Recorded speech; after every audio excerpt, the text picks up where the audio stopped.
Good morning, good morning, good morning. We have another What's Up Saturday where I will go through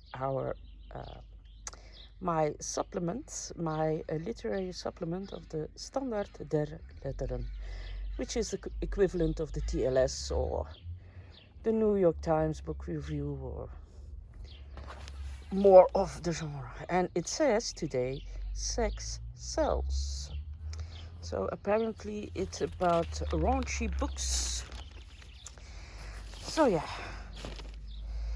I don't understand what this is about. No need to understand.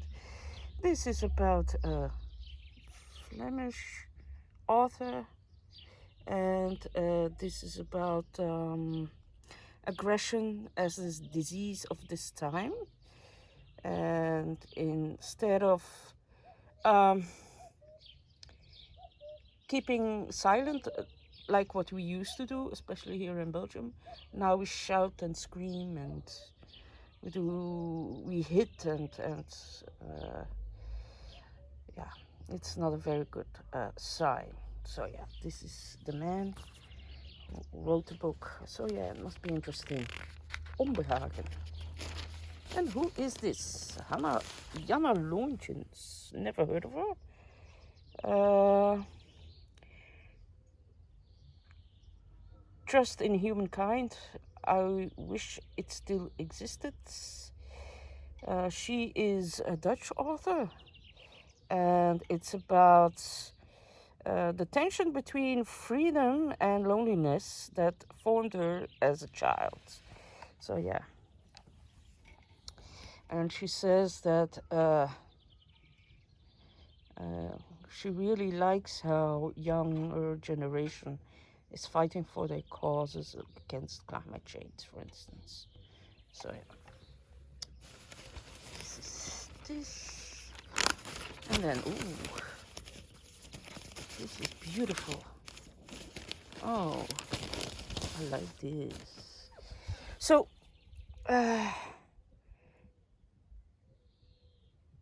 he said, you should see her with candlelight or by candlelight, he wrote, and he made a picture of her. But The Invisible Man, out of from 1952, the American author and essayist Ralph Ellison wrote a great novel about black identity in America.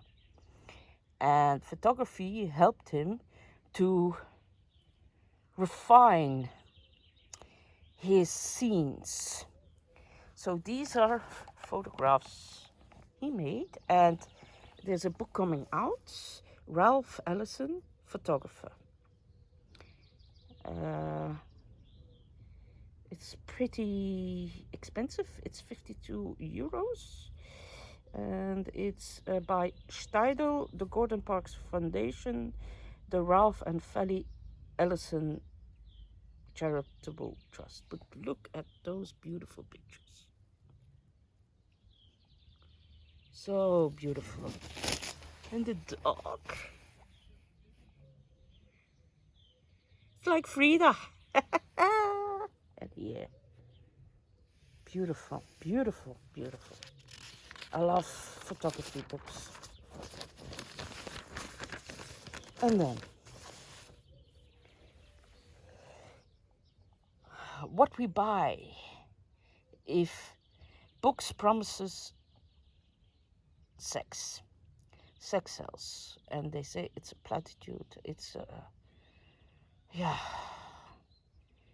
it's something that really sells, and they try to understand why people like buying books that have a lot of sex in.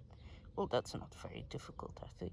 I think especially female readers like to read and fantasize more than, whilst the man is way more visual, I think. So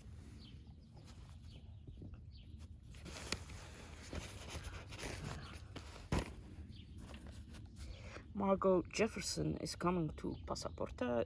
Passaporta is um, an independent bookstore, but it's very, very, very important. So Passaporta is situated in Brussels, and they invite a lot of important authors, like they had Annie Proulx recently. All the big ones come to Passaporta because they love it so much. And yeah, it's really important. And they also have a residence where people can come, authors can come for 6 weeks to write on their novel in absolute silence. Yeah. So, yeah.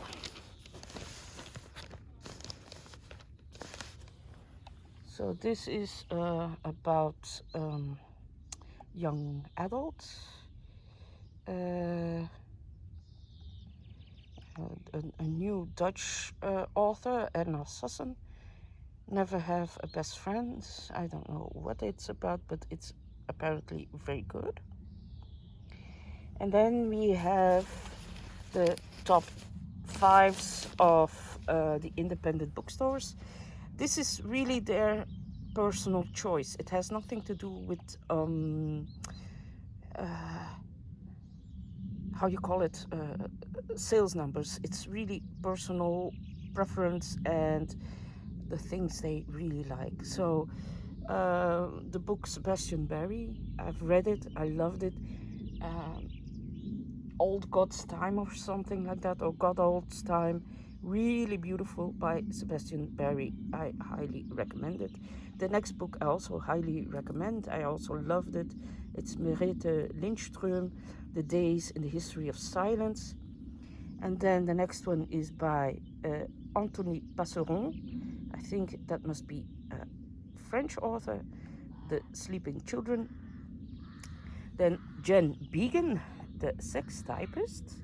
And then Solveig Balle, about the calculation of space 1. And then the non-fiction is again Paul van Ostaaien, very expensive book, €44.50.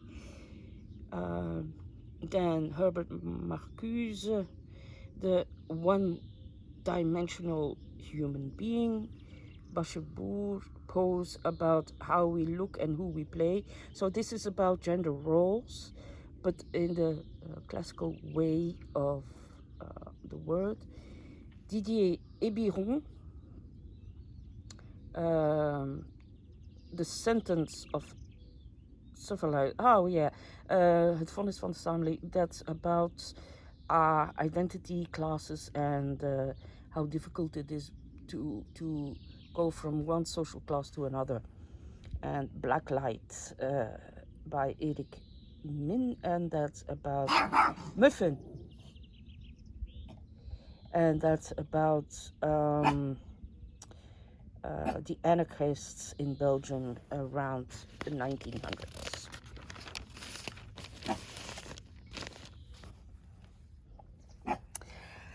So this is a book about from S.A. Cosby. I write about a but after I'm not a racist but.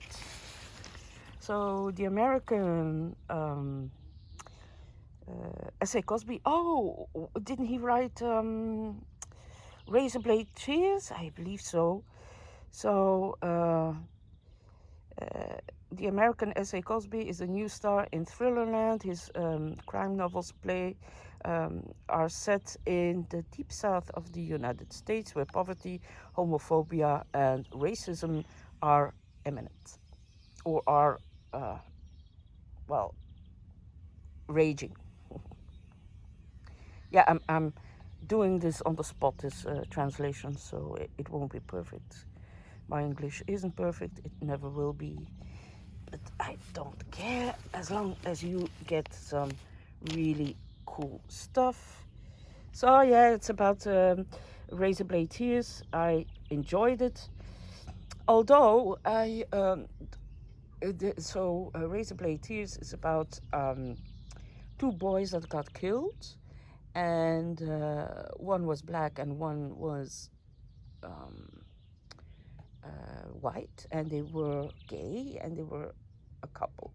And the dads are really not adjusted. When I say they didn't accept their sons while they were living, and now they want vengeance for their sons. So, but don't think this is a book about acceptance and a book about grief. No, it's just about vengeance. It is fun though to read if you like a book like that. I enjoyed it. So, this is the Museum of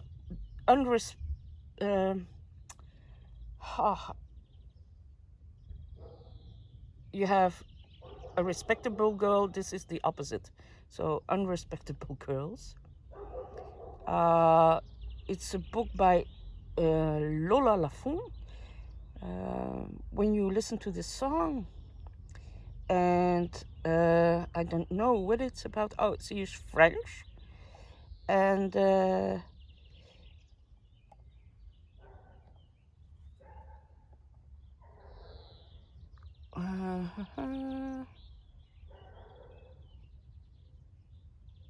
so it's set in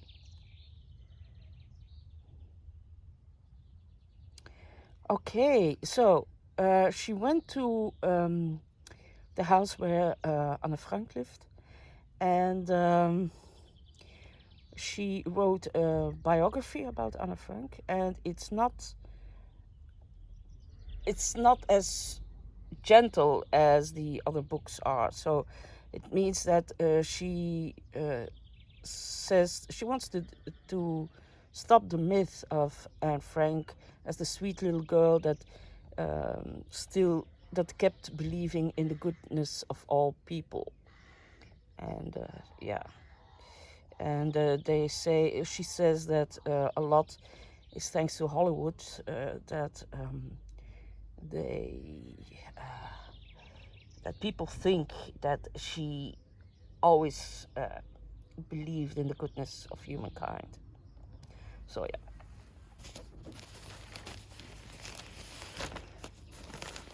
And this is about loneliness, why you can't heal loneliness with loneliness. This is a debut novel by the German writer Erich Nossack, late November. Let's translate it like that. Late November. Erich Nossack. I will look it up.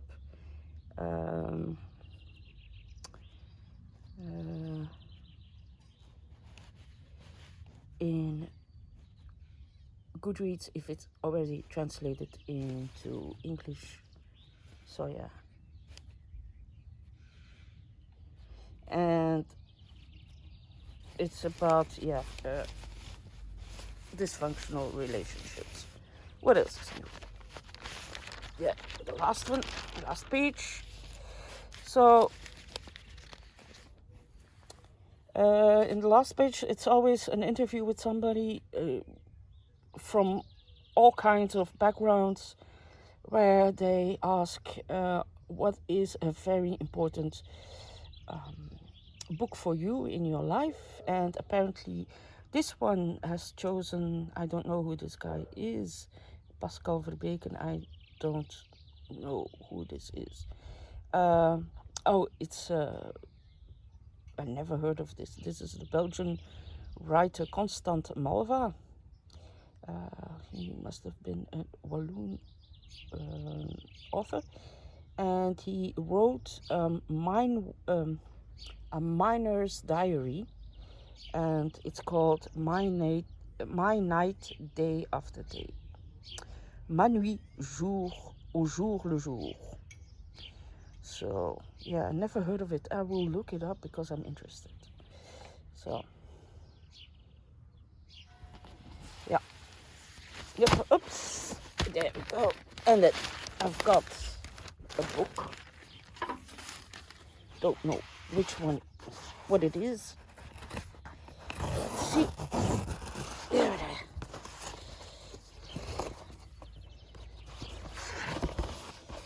Oh, happy with this one. So, Jean-Baptiste Andrea. 100 million years and one day. So it's translated by Gertrude Maas and Martine Wout. I really like that they put this on the cover. They didn't used to do that. And it's translated from the French. I hope I could find an English translation. So this is very much like The Wall by Madeleine Haushofer, or Snow Dog Foot by Claudio Morandini. Maybe Eight Mountains, but not sure. But apparently it's very, very good. So in 1954, Stan, professor in paleontology at the University of Paris, calls his friend and a previous assistant Umberto to realize the dream that obsesses him all his life. And it said that they could find a skeleton of a dinosaur that is frozen in the ice. So yeah, it seems like a good book. Now, what I'm reading currently is Bob by Helle Helle. Helle Helle is, what is she? Is she Norwegian? A Norwegian author, and I'm liking it. It is not yet translated into English, but I really like it because I'm reading it for the European Award for Literature. That's an award organized by the Dutch-speaking independent bookstores, and it's for to celebrate actually the craft of translating. And it's really cool because they also give money. So if the book wins, not only the author gets an award or money, but also the translators. And you can ask the translators to come over and have a talk about their profession. So it's they call it translator happiness.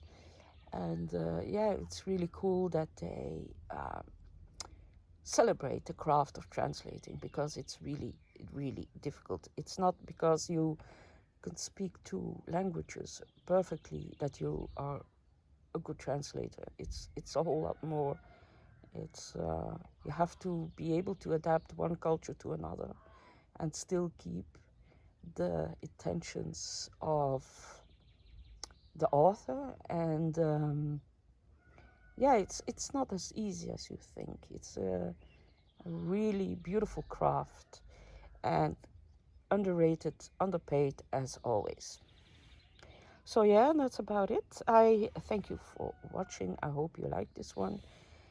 This is a non-edited version as always, otherwise it wouldn't be impromptu.